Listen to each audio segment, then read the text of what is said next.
Welcome to a new way to podcast. Welcome to an entertaining way to podcast. Welcome to the best to podcast. Welcome to the Sports Smackdown Network.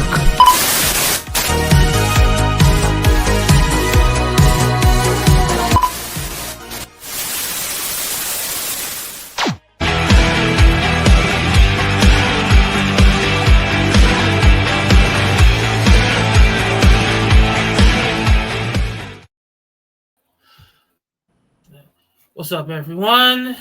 Welcome to another edition of WrestleRama here on the home of Patreon. And this is your boy, the most electrifying man in all the podcast entertainment, none other than the People's Champ, the Ruck. And as always, my man, Benny Lorie. What's up, Playboy? How you doing today? What's going on? What's going on, Jeff? So let's talk about what's on the agenda. We're going to talk about some AEW. Is that correct? That is correct today, my man, because, a funny thing happened to me recently because, your boy actually went to Dynamite the other day. Yes, right. Remember, we talked about that. Mm-hmm, absolutely. And unfortunately, we had some difficulty where you weren't able to get the backstage passes like promised, which is fine. That's okay. But you were able to still experience AEW thanks to AEW. So appreciate Tony Khan for allowing one of us to be able to experience all elite wrestling in some capacity. So that's really cool. So tell us about the experience, man. So like you said, things happened. I wasn't able to get backstage because of some mishaps and everything. But you know what? It was all good. I was able to get great seating for me and my good brother, and the show was absolutely amazing. And you know what? Not only was that, it was good. It was courtesy of the great Justin Roberts himself that was able to hook us up. So shout out to Justin Roberts himself. You are the man for that. And you know what? I got to experience absolute greatness with all that. First, let's start off with I got to tip my hat off to the supposed man who never needs a catchphrase, is freshly squeezed himself, Orange Cassidy. Now, the last I remember Orange Cassidy, he was just so out there, Mr. Hands in his pocket, acts like he was just so boring and just out there, just act like he was just a daze in the world, just could care less about everything. You know what I'm saying? Right. But I saw something different in him that day. And he just seemed motivated and he just seemed passionate.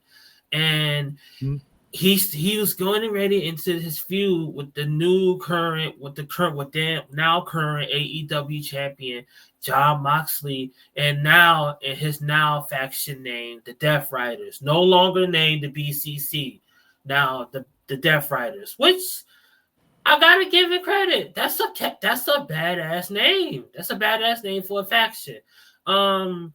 I gotta get used to it, but you know what? It still is a badass name.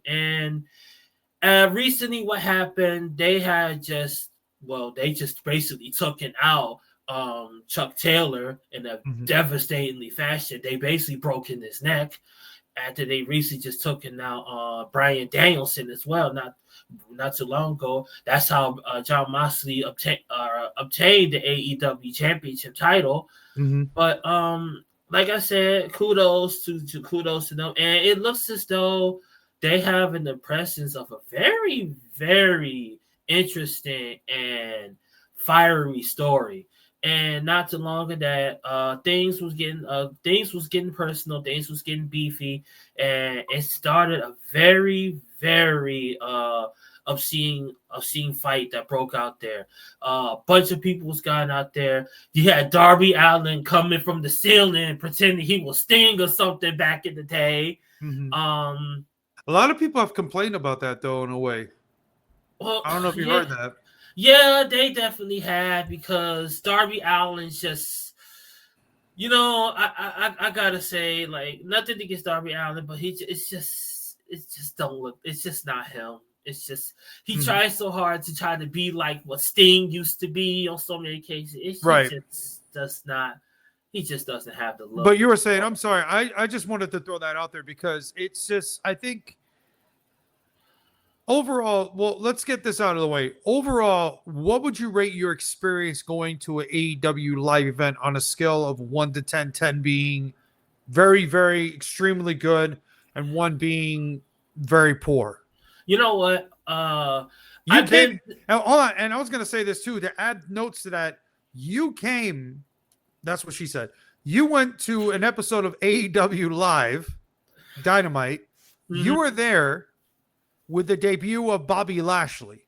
Yes. So you were at the peak of oh shit moment, for lack of better words. So absolutely. How would you rate the episode entirely? Your experience from getting in there, everything else, how the fans were, the electricity, all that good stuff from A to Z. How would you overall rate the experience? So let me just also say that was not the only oh shit moment of the evening. No, I know. I'm just saying that's the one that everybody remembers, though, for the most part. But there was something else that also happened as well. Because not only did Bobby Lashley make his debut, it was also the debut of the Hurt Syndicate with MVP, Shelton Benjamin, and Bobby Lashley.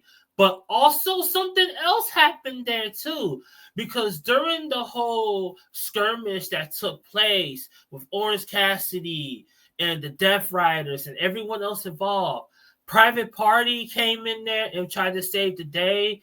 The match took place between them and the Young Bucks for the AEW Tag Team titles with one ultimate stipulation. He who loses the match not only loses that death-defying match, they also must break up the tag team as well. So a lot was on that line in every way. And Private Party, the team that many have stated for the last 2 years should have been tag team champions, finally got their gold. And shockingly, as we all predict, as we couldn't believe it, we saw the end of the Young Bucks, Nicholas and Matthew Jackson. Unreal, absolutely unreal. But go ahead. No, I'm sorry, I interrupted you. Go ahead. No, you're good. I was just gonna say, so to give my overall rating, I got to give that a solid 9. Because it was all electric the entire evening. Not to mention, we saw a hell of a match between Adam Cole and Matt, and I cannot think of his name, and Buddy Matthews as well. Yes, that was Thank you so much. Absolutely, thank you so much. So yes, I got to give that a solid 9.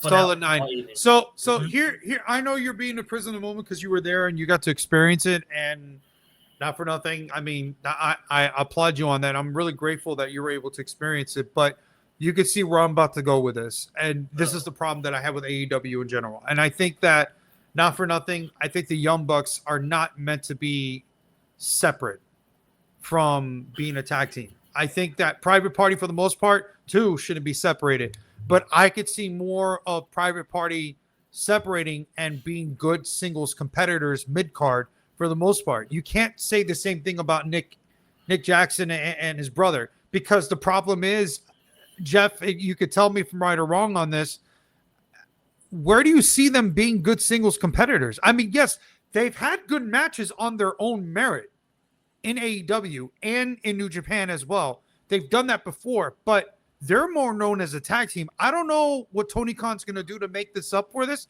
how he's going to write this in, how the EPs are going to be able to do their thing. And obviously both parties had to agree, for lack of better words, no pun intended. But the problem that I have is that the Darby Allin situation where they're trying to make him Sting, and then, you got all these factors that are coming in. Don't get me wrong. Look, they have the talent. I think you and I can both agree their talent is there. But from a pro wrestling standpoint, the issue that I constantly have with AEW is the fact that their storytelling is terrible. Their hyping matches is terrible. The only good thing about AEW is they tell their stories very well in the matches, including the ones that aren't so particularly good. AEW was hitting home runs with this scenario before the matches were happening, when CM Punk was there, when MJF was there, when Adam Cole was there, when you had the 4 pillars of AEW. They were doing that in the very beginning when AEW was formed. They lost sight of that. They're not doing that anymore. And for me, hold on. And for me, Jeff, the thing about it is, Bud, I've lost interest in AEW. As good as the talent is there, I don't know. See, now you're not wrong there, because AEW has all this talent, but they don't know what to do with it. Right. But this is where I will say one thing on AEW, and this is where I give them credit for it. This story angle with Orange Cassidy and Jon Moxley, I actually do have interest in it. No, I'm not saying it's not interesting to watch. No. That the build up is the problem. No, but see, this is the thing though, because the storytelling with this whole thing is actually quite interesting, because there's elements in here that's make it worth a damn. Because that's fair. Like Orange Cassidy, he basically has told this entire time that he's not a leader. He's never been the guy to be a leader. And yes, he's never once he's ever been that guy to be a leader. And now he's being forced to be that guy, to be that leader. And little by little, he's showing that. The only thing I don't like is this, like he's throwing the fact that Chuck Taylor has been taken out like over and over and over again, which is kind of annoying, but it is playing an important role here. Also, another thing that's being interesting, we're kind of seeing little by little that Wheeler Muda, who's part of the Death Riders, he's slowly but surely being a turn factor here, kind of similar to what Sami Zayn did with the Bloodline early in 2023. Remember when Sami Zayn was part of the Bloodline and he had to play and they was on the verge of taking out Kevin Owens, and then at the last minute he basically took that chair shot to Roman Reigns, and that was the official turn of him. He left the Bloodline and he basically teamed up with Kevin Owens, and they defeated the Usos. I have a feeling something similar is going to happen with Wheeler Muda, and he just may either team up with Orange Cassidy, or he's just going to be his own man and basically rebel against the Death Riders and Jon Moxley. Now, I know what everybody is saying to a certain extent. Oh, AEW is copying off of WWE. They don't know how to. I mean, are they? I mean, you know what? Yeah, they are. Right. But you know what? To some extent, you got to do some things. You have to do some things to a certain extent. You have to do some things to a certain extent in order for you to show a good show, to make a good show per se. I mean, what else can you possibly do? No, you really can't, Jeff. And the thing about it is that ultimately, at the end of the day, look, that's the one thing that you love about pro wrestling, is the fact that every single wrestling organization brings their own unique perspective to the spectrum of pro wrestling. WWE does it in a sports entertainment format, which for the most part, a lot of people prefer. From a pure wrestling standpoint, obviously New Japan is where you want to go. For a glitz and glamour of an amazing wrestling match of all stars, AEW is where you want to go. And so on and so on and so on. The thing about it is that I'm not throwing shade at AEW or quote unquote hating AEW for what they're doing. No, I'm just criticizing. I think it's acceptable for me to criticize AEW in the instance that what they're doing is not enough. Because the problem is, the one thing that WWE has done, and I'm not comparing in this regard that they're bad or anything like that. I'm not saying AEW is bad. It's a good product, but it could be better. The reason why WWE is so well known across the globe is because they try to generate buzz, not just from a wrestling standpoint, but from a public casual fan's perspective. Look what happens when you get to Royal Rumble and WrestleMania season. Everybody's eyes are glued on a WWE. Nobody's talking about AEW. Nobody's talking about New Japan. Nobody's talking about TNA. Nobody's talking about Ring of Honor. Nobody's talking about Pride or any other organization, local or globally. Everybody's talking about WWE. This is the reason why, from a rating standpoint, if you were to put an AEW event at the same time as WrestleMania or Royal Rumble, they would get crushed. I don't care if it's all elite wrestling's most popular wrestling event that they have on pay-per-view. If you put that up against WrestleMania, it's going to fail time and time again. And the craziest thing, why, Jeff? Hold on. Why? Because of the simple fact that when you look at what WWE does, they create a buzz. And the problem is AEW is not doing that. And the craziest thing about that is one of the biggest moments of the year is around in January, besides Royal Rumble. Right. That's Wrestle Kingdom. And that is, in fact, Wrestle Kingdom. But let's hypothetically say right now, Jeff, be honest with me here. What is more popular around the globe? Wrestle Kingdom or Royal Rumble? Oh, that's a no-brainer. It's Royal Rumble. That's what I'm saying. Because the thing about the Royal Rumble that's unique in their perspective is that everybody has tried to mimic that in some capacity. AEW does it with their Joker move and their all battle royale and all this different stuff, and they have those gimmick matches that are similar to that. But the problem is it's nothing like the Royal Rumble. I could tell you, I've been to a Royal Rumble. I was in the one in Orlando when AJ Styles made his debut. Oh, and I could tell you it was a fun experience as a fan, and I recommend anybody to go to a live event like you did for All Elite Wrestling recently. Hold on, that's fun doesn't describe what that was, because no, you had fun watching that. I was there, and I can tell you. No, because I know for a fact that they toned the volume down for when he came out in the arena. I could tell you, Jeff, house. Jeff, I could tell you, Florida doesn't have any mountains, but I swear to you, I thought there was an earthquake going on at Amway Center in Orlando, Florida. I can assure that. I got startled. I was with my buddy and we were watching it. I got startled as shit because I'm there. I'm like, I told him, I said, dude, like, the expression, they tore the roof off?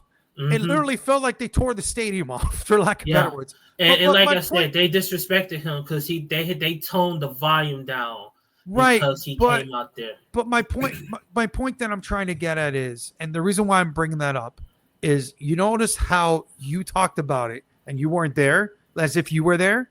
That's what I'm trying to get at.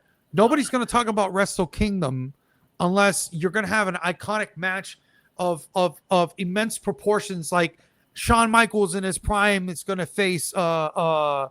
That would be an incredible match to see if it were to happen. But my point is that the storyline to build is what WWE's been known for, and AEW has missed that mark. They did that in the beginning. They're not doing that now. Right. But anyways. But with that being said, guys, this is the end of our Patreon episode here for WrestleRama. Guys, please, you guys see on the bottom of the scroll, please, by all means, definitely come and check us out. Follow us on our respective social media platforms. And with that being said, man, got lots to come up, by the way. At the end of this month, we are going to be talking about Survivor Series War Games. It is going to be something of an amazing sport. We do have some things lined up. We can't announce just yet, but we are working on it. As soon as it becomes available, we will let you guys know on our social media platforms. Please follow us at Jeff the Ruck, at the Ruck86, myself at Benny Lorie 305, and at our network at SSDN Network with 2 N's. Also on Facebook at Sports Smackdown Network. You can see it on the bottom scroll. On behalf of Jeff the Ruck, I'm Benny Lorie. Thanks so much for tuning in. Take care. And until then, fuck you, Jeff. Hater. Later.